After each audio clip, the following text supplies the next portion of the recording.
오늘 우리에게 주시는 하나님의 말씀은 사무엘하 8장에서 11장까지의 말씀입니다. 먼저 8장입니다.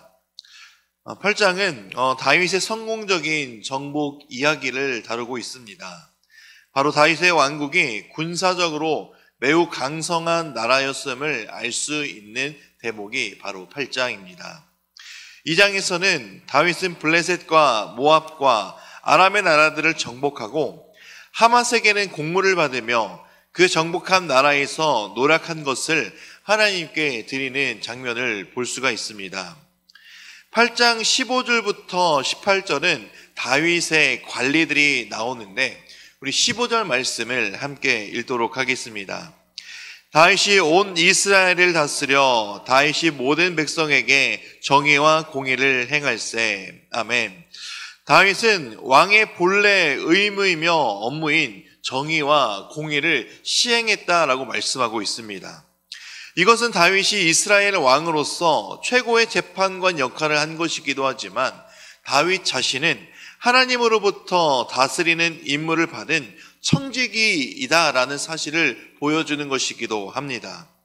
그리고 동시에 이스라엘을 다스리는 진정한 왕은 다윗 자신이 아니라 바로 하나님이심을 나타내는 말씀이기도 합니다. 그렇게 다윗은 진정한 왕이신 하나님 앞에 하나님으로부터 임무를 받아 정의와 공의를 행하며 재판관의 역할을 감당한 것이다 라고 말씀하고 있는 것입니다. 또한 다윗은 그 왕국의 관리들에 대한 명단을 보며 알 수 있는 점이 있는데 말씀을 보시면 권력이 한 곳에 집중되지 않도록 중요한 자리에는 꼭 두 사람씩 임명하며 권력이 한 사람의 손에 빠지지 않도록 하기 위한 지혜로운 모습 또한 보였습니다.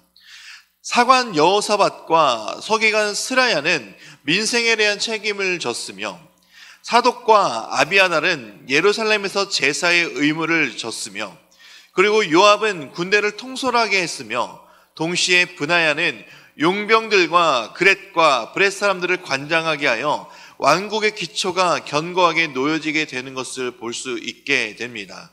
바로 한 곳에 한 자리에 두 사람씩 임명하며 한 곳에 권력이 집중되지 않도록 하기 위한 다윗의 지혜로운 면모를 또한 볼 수 있는 것입니다. 우리는 이 하나님의 말씀을 받으며 살아갈 때 하나님의 사명을 주셨을 때 그 사명을 감당하며 살아갈 때는 항상 우리의 모습이 나타나는 것이 아니라 우리를 세우신 그분이 하나님이심을 나타내며 살아야 하는 것입니다.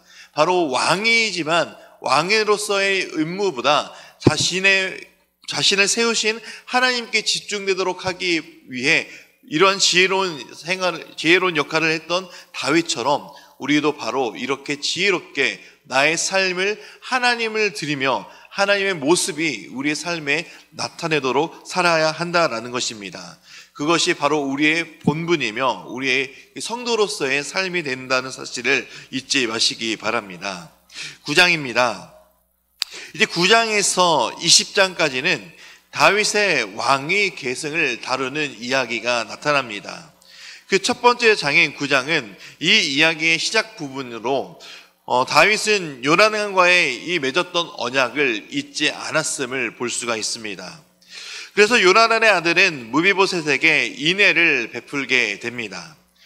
무비보셋은 다윗이 자신을 불렀을 때 그 이유를 알지 못했습니다. 그래서 두렵고 떨리는 마음으로 다가갔습니다. 그리고 자신을 죽은 개로 빗대어 말하므로 자신을 낮추어 말하기까지 합니다. 이런 무비보셋에게 다윗은 요나단과의 약속을 지키며 사울 왕의 재산이었던 밭도 다시 돌려주며 항상 왕의 식탁에서 함께 식사를 하도록 하므로 왕자와 같은 대우를 하게 됩니다. 이것은 요나단이 요구했던 자신의 가족들의 생명을 돌봐달라는 약속을 잊지 않고 지킨 것입니다. 어찌 보면 사울 왕의 적통을 살려두는 것은 후에 후환이 될 수 있는 일이었습니다. 그러나 다윗은 그것을 상관하지 않고 요나단과의 우정과 약속을 생각하며 그 신의를 지킨 것입니다. 여전히 남아있는 사울 왕의 사람들에게 무비보셋은 어찌 보면 반역을 위한 명분이 될 수 있었습니다. 세상적으로 판단하기에 무비보셋을 처리하는 것이 가장 안전하고 왕위를 지킬 수 있는 방법이었지만, 다윗은 인간의 방법이 아닌 신을 지켰고 자신의 왕위를 올려주신 것이 사람의 방법이 아닌 하나님이심을 알았기 때문에 다윗은 세상적인 방법을 택하지 않았던 것입니다. 자신에게 우정과 사랑을 베풀어준 요나단을 위해 인애를 베푸기로 결정한 것, 그리고 하나님이 자신의 왕조를 세워나갈 것이란 약속을 굳게 믿은 것, 그것을 바로 하나님만 바라보았던 다윗의 신앙이기도 하였습니다.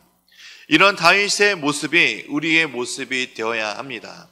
하나님의 약속을 굳게 붙잡고 살아나가는 것, 세상 속에서 하나님의 사랑을 실천하며 살아가는 것, 이것이 바로 그리스도인들의 삶인 것입니다.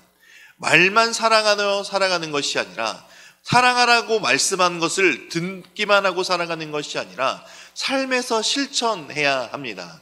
예수님께서 말씀하신 하나님 사랑하고 내 이웃을 내 몸처럼 사랑하라고 말씀하신 이 사랑의 실천, 그것이 바로 성도의 삶의 방향이 되어야 합니다. 10장입니다. 암몬 왕 나하스가 죽고 한온이 그 왕위를 계승한 소식을 들은 다윗은 나하스의 죽음을 문안하기 위해 사절단을 보내는 모습이 나옵니다. 사절단을 보낸 이유는 문안하기 위해서이기도 하지만, 이전에서 다윗은 나하스가 자신에게 은총을 베푼 것 같이 자신도 한온에게 은총을 베풀기 위해서도였습니다. 결코 그 나라를 정탐하거나 정복하기 위한 목적이 아니었고, 오히려 이스라엘과 암몬과의 관계가 우호적이었음을 확인하기 위한 목적으로 다윗은 이 나하스의 죽음을 이제 애도하기 위해 사절단을 보낸 것이었습니다.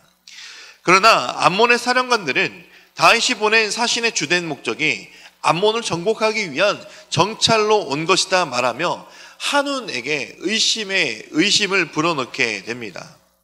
그래서 한운은 다윗의 조문단의 수염을 절반으로 깎고 그의 의복을 엉덩이 중간까지 잘라서 그대로 이스라엘로 돌려보내는 치욕스러운 일을 벌이기도 합니다. 이에 다윗은 암몬과의 전쟁을 준비하였고 암몬을 물리치게 되는, 또 암몬을 정복하게 되는 이런 일들이 벌어지게 되는 것입니다. 마지막 11장입니다. 이 장은 다윗이 저질렀던 최고의 실수, 범죄의 장면이 낱낱이 기록되어 있습니다. 바로 밧세바를 취하는 스캔들입니다. 11장에서 다윗이 범하는 죄는 두 가지입니다. 바로 밧세바를 범한 범죄, 또 다른 하나는 밧세바의 남편이며 자신의 충직한 신하였던 우리아를 죽이는 일이었습니다. 역설적이게도 우리아는 그의 충직함 때문에 죽임을 당하게 되었고, 다윗은 그의 두 번째 은폐 시도가 성공함으로 돌이킬 수 없는 범죄를 저지르게 되었습니다. 11장 27절 말씀을 함께 읽도록 하겠습니다. 그 장례를 마침에 다윗이 사람을 보내어 그를 왕궁으로 데려오니 그가 그의 아내가 되어 그에게 아들을 낳으니라. 다윗이 행한 그 일이 여호와 보시기에 악하였더라. 아멘.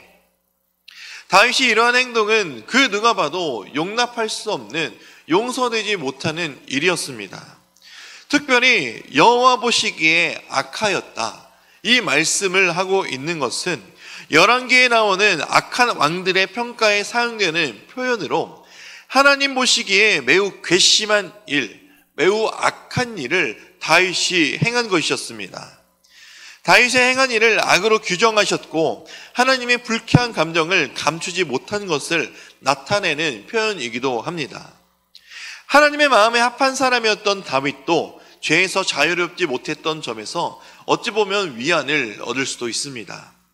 그러나 하나님의 마음에 합한 다윗조차 죄를 이기지 못했던 것은 죄의 파괴력이 얼마나 큰지 또한 알 수 있는 대목이기도 합니다. 우리는 작은 유혹도 뿌리칠 수 있어야 합니다. 또한 하나님이 우리에게 주신 사명을 계속해서 생각해야 합니다. 오늘 말씀에서 다윗은 사명을 게을리하고 같이 함께 전쟁터에 나가서 전쟁을 앞장서서 치루어야 했지만 전쟁에 나가지 않고 왕궁에 머물러 있으므로 안일하게 되었고 죄의 노체를 받을 수밖에 없는 상황을 본인이 자초한 것이었습니다. 그러니 우리는 하나님께서 우리에게 주신 늘 사명을 간직하며 게으르지 않고 작은 유혹에도 경계할 수 있는 영적 민감함을 갖추어야 합니다.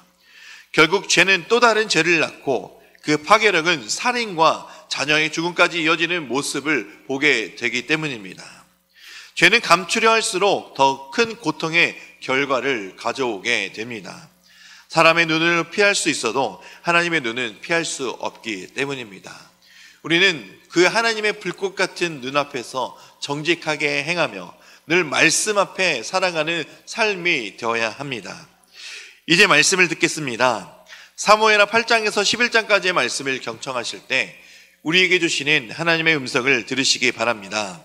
주의 말씀은 내 발의 등이요 내 길의 빛이니이다. 아멘.